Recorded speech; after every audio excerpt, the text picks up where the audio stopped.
my god. I'm scared, guys. The largest cave in whole province of Cebu. Wow! Balay sa Agta Cave.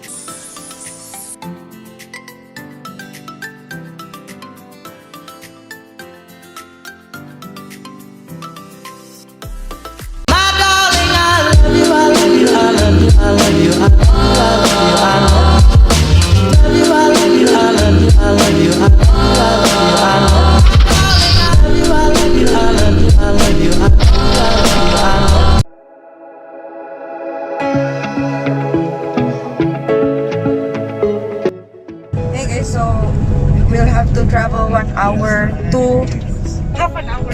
Half lang? I think Half a day, eh? Okay, half an hour. Padong sa atong baklayan padong Agta Cave. So today we're here with Extra Ride and My Food Mercado. Kid Rock Tattoo. Sean, wala pa kay channel. Wala pa kay channel. Also Surita by TV and Emmanuel Prince Will Arigbe. yes, Arigbe. Arigbe. I'm right here in the midst. See you later, guys.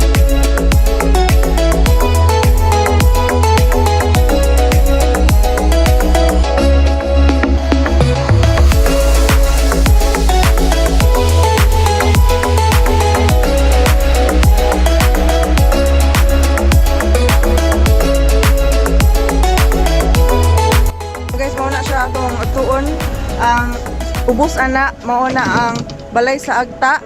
So that's Mount Lantoy, kuya. Mount Lantoy. So we're here with Extra Right, My Food Mercado, May Ani, Surita by Josh Kare, and Emmanuel Arigbe. Arigbe.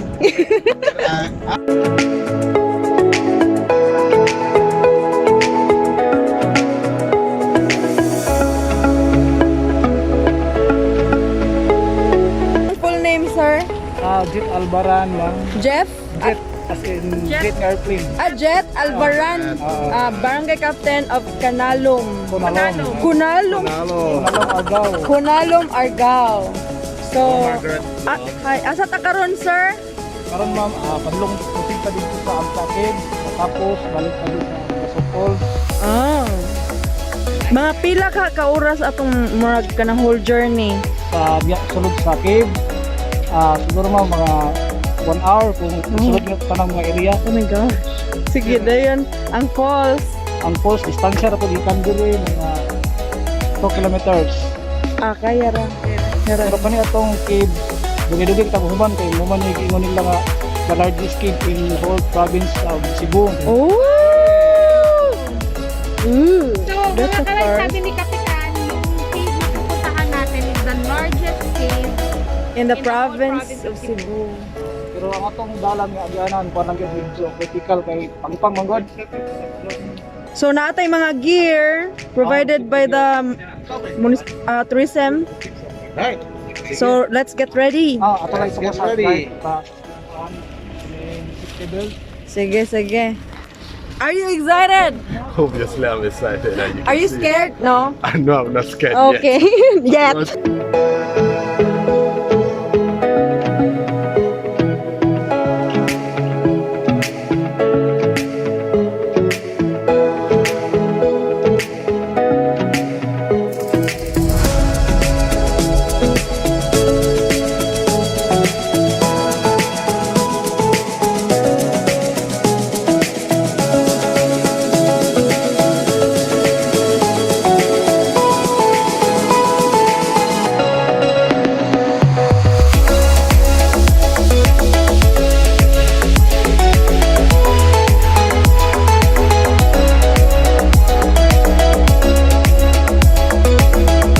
Gear ako. So mo ni alisod sudlon. Pero mubor na siya, entrance naman sa babo. Oh. Ano ang entrada niya? So, ang agyanan padong diha dire gyud. Oh, moro gini sir, moro gini siya isa. Oh, may pangpang dire no. Oh. Okay. No, ni kanang busy gyud. Oh, critical kay diri clip Dili halong ba. dili magamit PC, di pud pwede, masaka.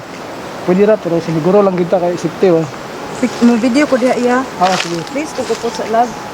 Alam kumpiyansa sa daplin lang. Okay, dire ra ko. So everyone, we're here at the end of the trail here before entering the Balay sa Agta cave. So since there's no really pathway going inside the cave, we need to use ropes. That's why we have harness.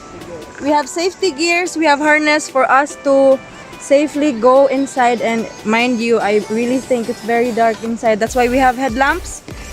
All of our gears courtesy of the tourism department of Argao. Thank you so much, Councilor Jag Lucero Bacalso. Oh my god, I'm scared, guys. Look at. So we're still waiting for the rest. I think they got stuck somewhere. So gaon na meron nilang Capjet and Kidrak is there. So gaon na napod si Rigi, one of our tour guides. So let's go inside.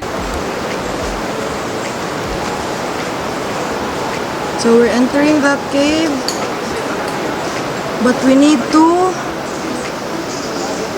go through or use ropes. This is scary, my gosh. Uy! Lala! Wala, dito siya. Oh my god! Diha lang. Subay rata, pero naaling ani. Okay, okay. So, muna ko, ana.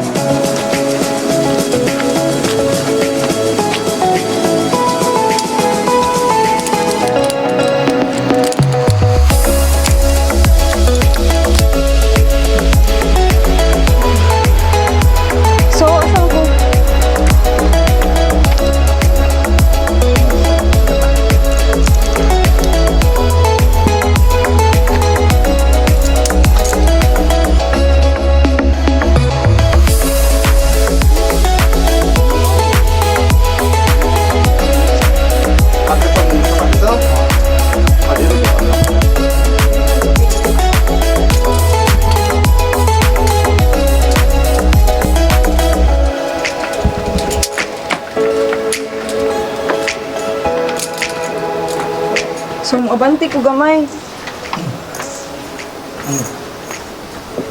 Okay guys, we're here at the entrance of the cave already. It smells like the bat's poop.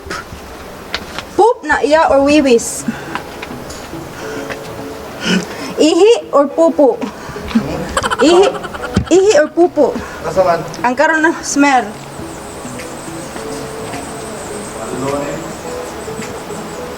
Wow, look at those bats.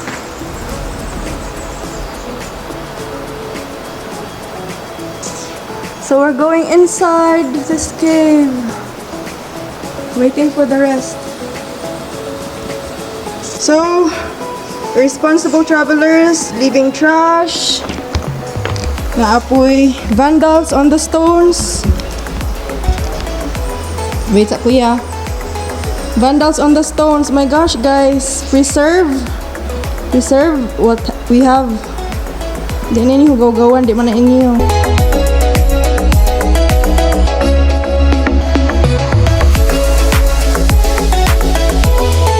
Everyone, we're already here inside the Balay sa Agta cave. And if you can see at my back, amazing kaya kong view. But I'm not sure if maklaro ninyo. Take a look at Muna guys.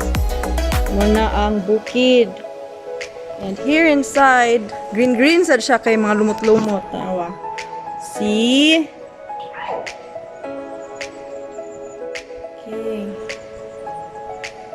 I'm just a bit worried though kaya mga basura dito gibilin sa mga karaan na visitors, and also they vandalized on the stones, which is a big no-no, especially if you're just a tourist here. So advising everyone who be visiting in the future, Balay sa Agta cave here in Conalum, Argao. Please don't leave any traces, your trash, keep them with you. And muna, dili mo magbandal kay dili man inyong balay. So muna siya guys.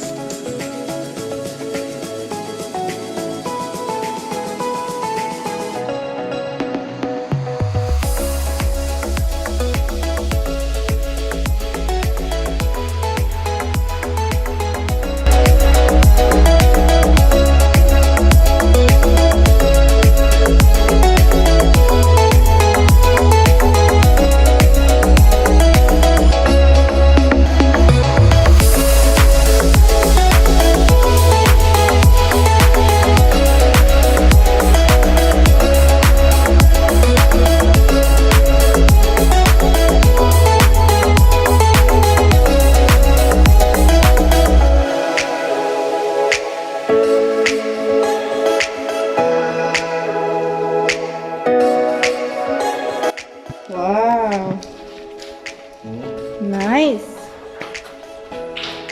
Wow. Masya glaba. Look at the texture. Uy, nabasa ko po. What's the name of this? Stalagmites. Yeah. It's shiny. Yes. Ayan.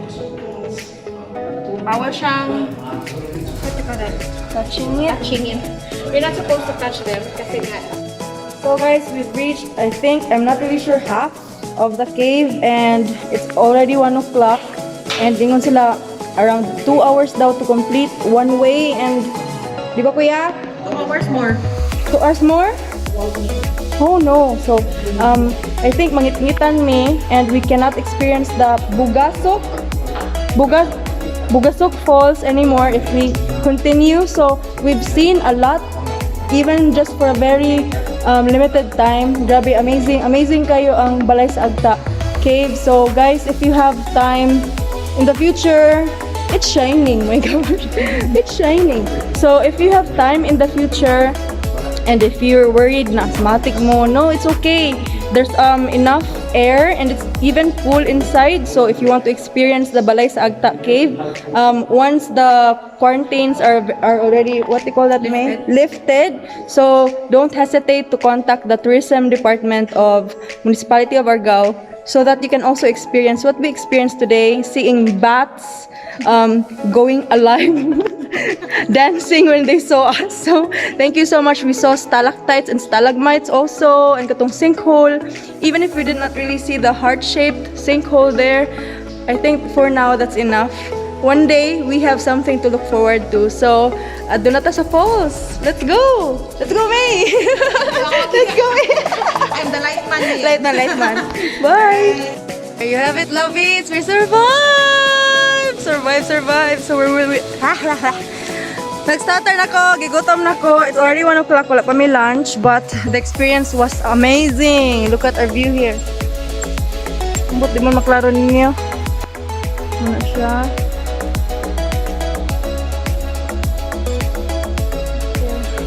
So, go back to where we entered, because we will be going to Bugasok Falls, but of course, mga on sa amin, kaya nangapas po namin, nangapas mo namin tanan. Stutter na ko. See you later.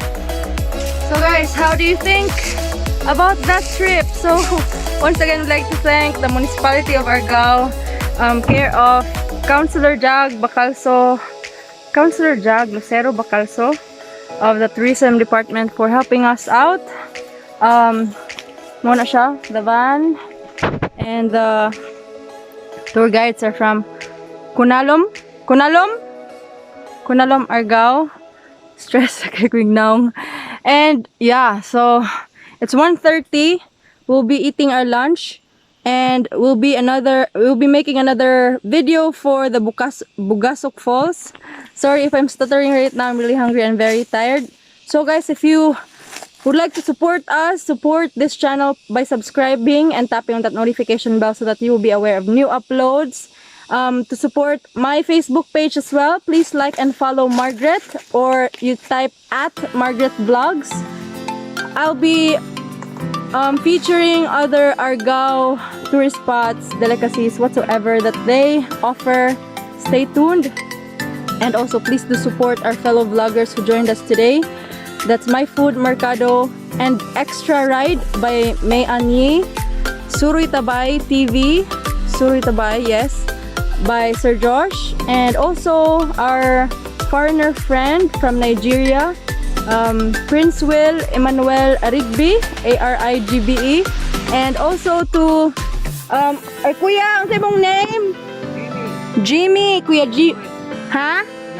Uyang Goren, Kuya Jimmy Uyang Goren of the Municipality of Argao for going with us in this trip. And also to Cap Jet. Ano sa ito? Pilido love. Nalimot ko. Ganina, na-mention to na ko. Nalimot na ko. I'm very forgetful. Sorry. Cap Jet, and also our tour guide, Rigi. Thank you so much, everyone, for being part of this trip. Very, very rewarding because of course magkaroon pa ko kasud og kuweba na perting taasa, perting dakua, and perting bugnawa sa sulod. And also there was a sinkhole, daghan kay kwaknit, and then we saw stalactites and stalagmites inside. So very worth it. Worth it. Hashtag worth it. So guys, if you want to try out the Balay sa Agta cave here in Conalum, Argao, please do reach out to Municipality of Argao Tourism Department so that you'll be guided once the quarantine is lifted. So, thank you for watching this video. I hope you would also watch the Bugasok Falls vlog. Thank you so much, guys. Bye! 1, 2, 3, funk it. My darling, I love you.